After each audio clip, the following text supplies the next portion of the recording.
Thanks for tuning in to the EdLex podcast. We're an edtech whose mission is to surface learning outcomes, digital assets, and the power of individual achievement. Each episode features thought-provoking conversations with global technology leaders and educators, where we discuss how we can deliver better outcomes for 21st century learners. Hi, I'm Dan McFadyen, Managing Director of EdLex, and I'm joined today by Martin Bean. Martin is the founder and CEO of the Bean Center. Previously, Martin was the Vice Chancellor and President of RMIT University from February 2015 through July 2021. He previously held the positions of Vice Chancellor of the Open University, the UK's largest academic institution, and separately as General Manager of Microsoft's Education Products Group. He has held various executive leadership roles at Novell and other companies integrating technology and learning systems. In 2012, he launched FutureLearn, the UK's first at-scale provider of MOOCs. And in 2014, he was named one of the UK Prime Minister's business ambassadors. His career has focused on the intersection of education and technology. Martin, thank you so much for your time today. Lovely to talk to you again. Hello, Dan, and hello to everybody listening in today. It's a real pleasure to be here. And can I just say, Dan, I'm just such an admirer of the work that you and your colleagues are doing in this sort of amazing new world of alternative credentials and the future of work. It's just a pleasure being a fellow traveler with you. Well, thank you, Martin. Yeah, wonderful to hear those words, and likewise, admired you from afar, and it's been fantastic to get to know you over the previous years and months. Well, look, I want to come back to that intersection of education and technology, and there's so much to talk and discuss with you today. So let's dive into it. So late last year, you co-authored a review of university industry collaboration in teaching and learning for the Australian National Skills Commission. And in that report, you identified 7 strong, clear, short-term initiatives or actions that could be taken, as well as 4 longer-term reform directions that can make a strong impact if implemented. And ultimately, this is a fantastic opportunity, but it's complicated, right? And I might just read back a brief snippet from that report, where you identify that it involves aligning development of skills and education systems, accelerating the use of the Australian Skills Classification, reforming the AQF, the Australian Qualifications Framework, and supporting the development of a unified credentials platform. So there's a lot to it, and I want to unpack some of that with you. But I guess the first question is, why now? Why is now the best time or right time to tackle these? Yeah, I think it's not so much now episodically, Dan. I think this has been something that's been sort of slowly building for decades now, actually, is this need for all of us to recognize that learning is no longer disproportionately from sort of the age of 5 to 24, and then we just get on with work and live our lives. We've been talking about lifelong learning for quite a long time. But I think when you look at the pace of innovation, you look at how perishable hard skills are now, how quickly they become obsolete, how many changes in job a 15-year-old will have now through their life, which can be 15 to 20, unlike sort of my era, where perhaps you might have had 3 to 5 in your career. All of those things are sort of coming together now with the pace of technology and innovation to no longer make it a nice to have to learn for life, but to make it a must have. And I think that's been accelerated by COVID, where I think it became very, very clear that it is possible to be able to not only deliver high quality learning, which I've known about for decades through digital media and forums and practices, but also to be able to give access and engage people at all stages of their lives in meaningful ways, down. So a little bit long-winded to say the report might have come out in December, but actually it's really been building for quite some time. No, fantastic. And despite the clear negative impact that COVID pandemic has had, it is creating a number of these new opportunities and silver linings to that very dark cloud. So that's great to think about that context as well. So in order to implement these initiatives and direction, it's going to require greater collaboration than we've typically seen between higher education, government, and industry. So a couple of related questions on that. What are some of the obstacles we need to be aware of with that? And then ultimately, more importantly, how can we be as successful as we can be? Yep. So let's start maybe with the actors that you pointed out. So I think for government, it's really about making sure that they do 2 or 3 really critical things. And can I just say, Dan, the department and the minister commissioned this report, and they've been incredibly welcoming of Peter's and my recommendations. But if you look at some of the recommendations, the Noonan review on the reform of the AQF to enshrine micro-credentials and build a more connected system, that's been out for quite some time now. So really our big shout out to government in our findings is, okay, and let's get on with it. You fully accepted the Noonan recommendations, so let's just get it done, because that's going to create the enabling framework. The second area is, for all of this to work, we need a common skills currency. What I talk about in the report is rich skill descriptors to be used by employers, to be used by individuals, to be used by education organizations and by government. So we're all speaking the same language. The Skills Commission has done a terrific job of taking their first few steps with Project Jedi in the vocational area, but our recommendation is that they be funded and allowed to extend that into tertiary education and beyond, Dan, so Australia has a well understood rich library of skill descriptors that we can all use. And then the third area, Dan, is there's a lot of initiatives being funded right now. You've got the National Micro-Credentials Marketplace, you've got the National Credentials Platform, you've got the National Careers Institute, you've got the National Skills Initiative and the Commission that I've already talked about. We need to bring these initiatives together, Dan. Interoperability, open standards, transparent and effective APIs so that data can be written from a variety of sources. All of those things really need to be pulled together in these funded initiatives from the Commonwealth Government. And I'm working with them, and they are certainly putting a lot of time and effort into making sure that we do just that. So that's the important part there. I think for industry, Dan, they're up for it, but they would be the first to say they have to be part of the curriculum design process, the program design process, and they want to be. When we start talking about alternative credentials and wanting them to have immediate labour market impact, the more we can get industry working right alongside us to develop them, to teach them, to provide mentors for them, the more valuable those alternative credentials are going to be to the individuals. And then when it comes to education providers, universities, TAFEs, higher education providers of any type, I think an openness and a willingness to recognise that they have a role to play for the lifelong learner, that even though they may have traditionally focused on a sort of a younger profile of learner, government wants them to do it, industry wants them to do it, we want them to do it, you and right. I, Dan, but they've got to have an openness to doing things in different ways.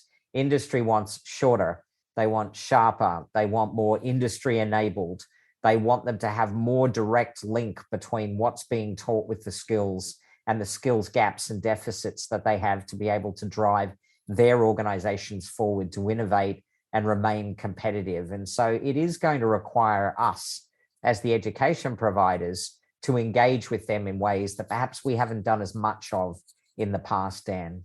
No, interesting, fascinating points there. And on your comment around the interaction and engagement with industry, I think traditionally, as you said, this is not just all starting from nothing today, but traditionally that's the industry involvement has perhaps been more visible on the vocational side, but certainly over the recent years, we've seen much more focus within the university sector on engaging that industry sector and really getting their input. And even on the vocational side, Dan, the feedback that we had through the consultations is that we've got to speed up. These skills are becoming, perishable faster. Technology is changing at such a rapid rate that we can't sort of build programs together and then let them have a shelf life that is too long, because then what ends up happening is the graduates from those programs are again not as valuable in the labor market as we all would want them to be. So even in the vocational areas, it's about how can we speed up the review and adaptation of those programs is what we heard loud and clear. Fantastic. Interesting. Now you mentioned RSDs, rich skill descriptors. So those are a topic near and dear to my heart. We're currently involved in 2 different skills initiatives through the Open Skills Network, and really learning a lot, sharing, collaborating. So on the subject of RSDs and skills more broadly, I mean, why are those so important, both domestically and internationally? And first of all, Dan, can I just say thanks for waving the Australian flag in those global initiatives, the Open Skills Network, and the fact that you have been, invited and accepted to be part of their pilot programs, I think is just a credit to you. But I'm so glad Australia is involved, because when we talk about these rich skill descriptors, they can't be bound to a single state or a nation. The more global they are, the more valuable they'll be for the individuals. And that's why you and I are both very interested in the open sort of standards that are emerging out there. But the reason why it's so important, as I touched on before, Dan, is absent of really well-defined skill descriptors, we're left with really unhelpful labels like communication. So if you just say the skill is communication, oh my goodness, that could be interpreted as literally thousands of different skills, depending upon what job we're talking about, what area we're talking about, what nation we're in. It's just it's a starting point, let me put it that way, but it's nowhere near what we're going to need to take the friction out of the ability for the individual to acquire the skills they need, have those skills validated, have them express them to the labor market, and have the labor market do a good job of being able to verify that individual actually has the skills that they're looking for, Dan. So to be able to do that, you need a common language, as I touched on. That common language, each of the skills needs to be able to be tagged against a unique identifier, so that we can start using technologies like machine learning and artificial intelligence and big data to be able to do a good job in individuals being able to express the skills that they've got in more nuanced ways, and for employers to be able to find them. And quite frankly, for we as education providers to do a better job of telegraphing what skills are actually being taught in the programs that we're offering, Dan. So think of it as the glue that really knits everything together, or the grease that takes all the grit out of the cogs. You can look at it either way, but that's why they're important. Either way works. And for me, as a dual American Australian citizen, maybe I do speak both languages, but American English and Australian English, but it actually going through that process has been incredibly enlightening, both for us, but hopefully for the Open Skills Network team as well, and recognizing that Australia has decades of experience with skills and the classification, categorization of skills, but also that imperative to recognize that it's a big world and there are different standards, different taxonomies that are very, very much adopted in different areas. So we need to be able to support those. But again, build that glue to bring everything together. And Dan, I think you'd agree with me that if people want to sort of play a little bit in this space, hats off to the work that MZ Skills have done over the last few years as well, in terms of trying to bring some open skills taxonomies to bear. So there's a number of different initiatives going on here. I think what we all want at the end of the day, though, are these really rich libraries of skill descriptors that we can draw on and build and modify and deposit back into for others to be able to use as well. Absolutely. And yeah, great. You flagged them. We connect in with MZ Skills database, and having more than 30,000 defined skills at your fingertips, job data tied to that as well. So really, really insightful. And again, for all the stakeholders involved, for the learners, critically, but for the institutions to think about their curriculum, and very importantly, from an employer perspective, to get a sense of what is communication in in a medical sense, or in a technical sense, or in retail. It differs in so many different contexts. Let's pivot a little and talk a bit about flexible learning pathways. I'd love to get your perspective on those. That was one of the report's longer term directions, and with a goal towards moving toward a more integrated tertiary education sector. We're fortunate here in Australia to have dual sector universities such as RMIT that are already serving a broader need and cohort of learners. What's your take on the sector more widely? Are they ready, and how do we make that happen? Yeah, I think that the sector is absolutely ready, Dan, for us to start breaking down some of these unhelpful disconnects between the various elements of the post-secondary education system. Many think of it as sort of the TAFE system to the left, the university or higher education provider system to the right, which is actually very unhelpful.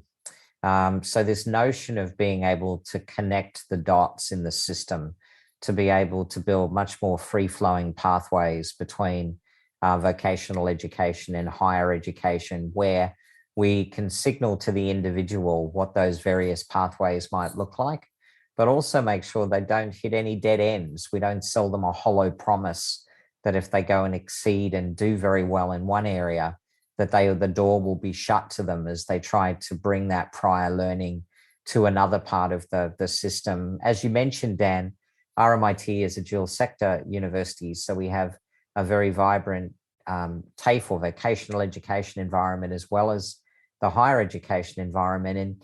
And we've for years sort of had those connected pathways between vocational and higher education. And the other thing that I think we need to be open-minded to is that right now the system sort of walks you up a ladder where you start in vocational education and you walk up into higher education. But if you turn around and you want to go back down, there's no funding available to you, which just really isn't it's not a fair system. So many of our engineering graduates at RMIT turned around and did the vocational refrigeration certificate because that's what got them their first job, Dan. Now, they later go on and use all that they've learned for their engineering degree, but the ticket into the first job was actually the certificate because the labor market immediately recognized that and needed that, Dan. So I think that the system is ready and the actors to a large degree are ready, but there still are some structural impediments, which is why we've recommended the Noonan review around the AQF get immediately adopted. We've talked at length to government about the need to harmonize the funding, but also these alternative pathways, Dan. The funding that was put in place by Minister Tian around short courses. When we did the consultation for universities, it was fascinating to me how many of the universities use these short courses and micro-credentials as alternative on-ramps into higher education, Dan. So they used it for people to sort of be able to test the waters or find a way in without going through traditional ATAR or mature age sort of admission practices. So I think it's a good example of where people are willing, but we've still got some work to do just to connect all of the pieces of the puzzle, Dan. Yeah. Well, and you've referenced alternative credentials, micro-credentials, and digital badges. So that certainly seems to be a key aspect of it. And the usage has certainly exploded across the industry. Yeah. Any further insights there? Yeah. So let's talk a little bit about digital badges that are typically the currency that are used once somebody has studied an alternative credential or is increasingly becoming that case. The fascinating thing for me, Dan, is how overly focused people are on the image file of a digital badge instead of actually where the magic really happens, which is the structured JSON data that sits inside the image file. The only reason why we chose image files was because they're so readily transportable around the internet and readily depositable in different areas of the internet. But the real value of a digital badge is that structured data that sits inside the badge. And the ability if somebody expresses that badge to the world, to an employer, to their LinkedIn profile, to their Facebook page, people can click on it and come back to the source of where that badge was issued from, Dan. And that's pretty powerful, because if the badge has been designed well, you can see who the issuing organization was.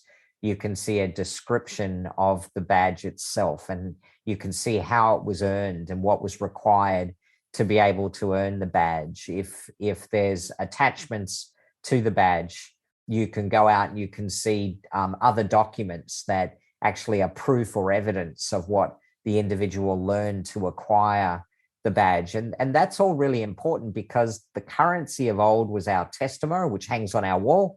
I've still got mine. My grandma loves looking at them, and they're still really, really important. Yeah. But it's just a static piece of parchment, right? Whereas as I curate my digital portfolio by leveraging things like my equals and the future of the National Credential Platform and my micro and alternative credentials, I unlock then a much richer set of resources for would-be employers or universities from an admissions standpoint, etc., to be able to get a real sense of the skills that I've developed and the evidence to go along with it, Dan. And that's really what gets me excited about digital badging, not the image file or the sticker, as pretty as that can be. It's really about the ability for me to express to the world a richer portfolio of who I am and what skills I've acquired. Perfect. Now, definitely kindred spirits on that. And for us, that the importance of evidence, the imperative of personalized and meaningful evidence to help bring that credential to life and full context is so essential.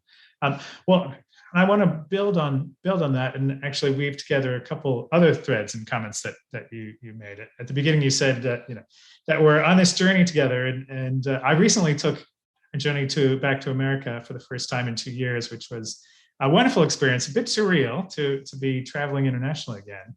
But I was fortunate enough to attend the IMS Global Digital Credential Summit in Atlanta, and there was fascinating research and studies and initiatives that are coming out of that, and a number of them flagged a challenge, and you touched on it already, around the challenge of getting that first job out of university, out of TAFE, or community college, and they flagged the challenges that so many companies are looking for 2+ years of experience, and that's something that's certainly true for us at Edelex. That we were recently searching for a software developer, and we put, just like everyone else, 2+ years of experience. So we wanted to ensure that they had that real world experience, that they would be able to ramp up to speed quickly and jump right in.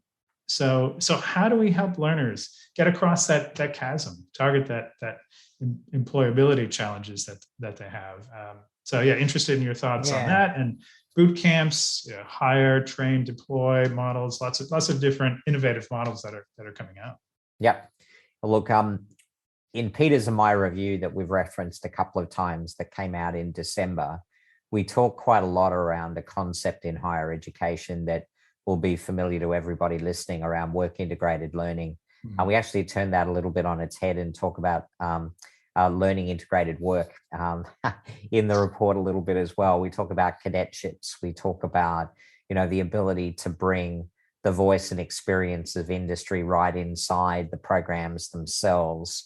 I think if you really cut to the chase, Dan, it's about education providers needing to do a much, much better job of bringing the real world of work into their programs, or structuring the programs in a way where people can actually develop the experience that they need, and to have the university be able to assess that and credential that and write that into the transcript, so that employers can actually verify it and be comfortable that that individual did actually have the experience to go along with the formal learning or the classroom or digital learning that they did, Dan.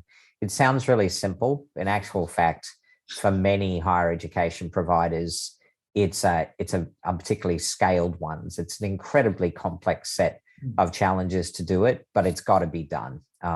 If you really think about the most employable graduate, Dan, it will be somebody that has studied something that is really valuable in the labor market, that has been well designed and well put together, coupled with the ability, whilst doing the study for that program, to develop human or enduring, or often gets described as soft skills, and have those verified by the university, and have micro credentials issued against those, and then to be able to, with confidence, demonstrate that they've had some experience in the real world of work. That from an industry perspective suddenly makes the graduates coming out of our TAFEs and our universities and our higher education providers much more valuable as they leave day one. And they're not feeling that way, Dan. And it might be a harsh critique. And for those of us on the education provision side, we don't like hearing it. But the employers that we spoke through the consultation and the work that I do with the Bean Centre now, I increasingly hear that employers just don't feel that the graduates that they're getting from our universities particularly are fitting their needs day one as they head into the workforce. And it's arguable they never did, but I am worried, Dan, that I'm hearing that more and more.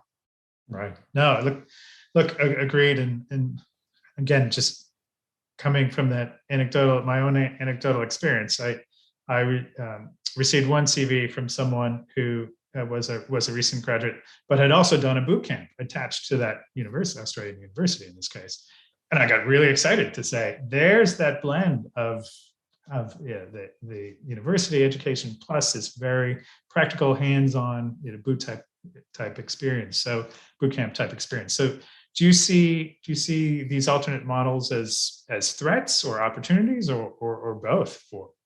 I think they're clearly opportunities. And again, we need to be careful in sort of looking below the headline of a boot camp provider, like just to, sort of caveat emptor, let the buyer beware. Not all boot camp providers necessarily do a good job of creating that real world experience either, Dan, but most do. So again, universities are increasingly in public-private partnerships embedding bootcamp type programs, be they summer programs or semester break programs, or actually formally part of the credit bearing programs, to really bring the outside in, to be able to bring in those skills and competencies to append to what they've traditionally taught, which is often brilliant, to create that more employable graduate. It gets described sometimes, Dan, as the T-shaped graduate, where they've got more of the general education, but then they've gone very deep in one or two areas that are the skills that are immediately recognizable in the labor market, that allow them to get that first job, to then unlock the power of the more horizontal skills and capabilities that they've developed. And I think we're going to see more of that. And some universities will develop that from within, others will partner for it. As I often say to the universities that I work with all around the world, the only option that really isn't an option is doing nothing. And those universities that are doing nothing to respond to not the future of work, but the reality of work right now, Dan, I think are going to, history is not going to judge them very kindly. Agreed. No, great insights, Martin. Just a couple more questions. We really appreciate all your time. I'm really interested in your perspective on Australia's positioning in terms of the shift to the knowledge economy, and really ensuring that we're in that sweet spot. I'm very proud, Dan. So when I talk to my American colleagues and my British colleagues and in Europe and Asia, Australia and New Zealand, I must say, we're way out ahead with initiatives like the National Skills Commission, the National Careers Institute, the National Credentials Platform, the National Micro-Credentials Marketplace, the AQF enshrining micro-credentials and connected systems. All fantastic in terms of where we are from an enabling environment perspective, Dan. I think the challenge for Australia now, which has probably always been the case, is let's not reinvent the wheel. So my life is spent now making sure that I find where the great innovation is going on in the world. And we touched on one, with the Open Skills Network, or we touched on another which built on the back of the MacArthur Foundation and the Mozilla Foundation, the work of Concentric Sky and Badger and what they're doing, and IMS right alongside them. All of those, that the smart play for Australia, now that we've got out ahead from an enabling environment perspective, is to sweep up all of the other wonderful open innovation that's going on around the world and bring that to bear, rather than spending our time and our effort and our resources reinventing the wheel, Dan. So we've got ourselves into a great position. What we need to do, though, is to just bear in mind, just to really keep at the forefront of our brains, open standards, interoperability, global. I think if we keep thinking that way, we'll continue to be in a fantastic position on a relative basis. Fantastic, Martin. Very, very inspiring and very insightful. And I think I have a feeling you've already touched on this in a number of the different points you've made. But can you tell us more about the Bean Center? What are thank you, your Dan. aspirations and some of the initiatives you're involved in now? Yeah, I realized when I was sort of coming to the end of my time as a vice chancellor, you get very reflective. And I looked back on my career and I realized there were probably three core narratives that were the red threads that ran through my working life, Dan. One you touched on, which is I've always been at the intersection of education and technology. I mean, my degree is in adult ed, but I immediately started getting involved in how technology back to the first PC days really could be used as part of education. The second, Dan, is that my whole career I've been actively involved at all levels of government and industry in skills. Because I came from the technology industry, there is always a skills deficit in technology. It's just the nature of the fact that we just can never provide enough people with the skills we need to keep up with where the innovation is going. So skills has been a red thread. But then the third area that I realized, Dan, was being a global traveler in my life, having worked all over the world for my whole career. I was in this sort of really unique position to be able to unlock my network in the innovation space, to be able to create what I describe as a collaboration hub, to be able to bring like-minded people to bear so that others can learn from them rapidly. So the center that I've started is really about just perpetuating that work, Dan. It's making sure that I'm doing all that I can at a policy level and industry level and sector level to promote alternative credentials in the future of work.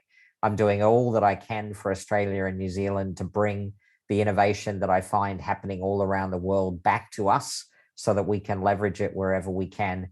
And then, of course, I just am thrilled to be able to give advice to open-minded people as I learn more about that on a daily basis to be able to help solve those challenges. And what's fun, Dan, is that's increasingly in secondary schools, in TAFE systems, in government, in universities, in corporate universities, which is the area that's just on fire right now. So that's where my center is positioned. And I call it the preferment stage of my life, Dan. I only work on stuff that I prefer to work on, which is a lovely chapter of my life. Nice. That's exciting. I heard you use that expression, which I'd never heard before, just last week, actually. And I thought, what a fantastic expression, and how fortunate we are that you are focused on that preferment stage. And I know, personally and professionally, I've gained so much from your insights along the way over the past months. So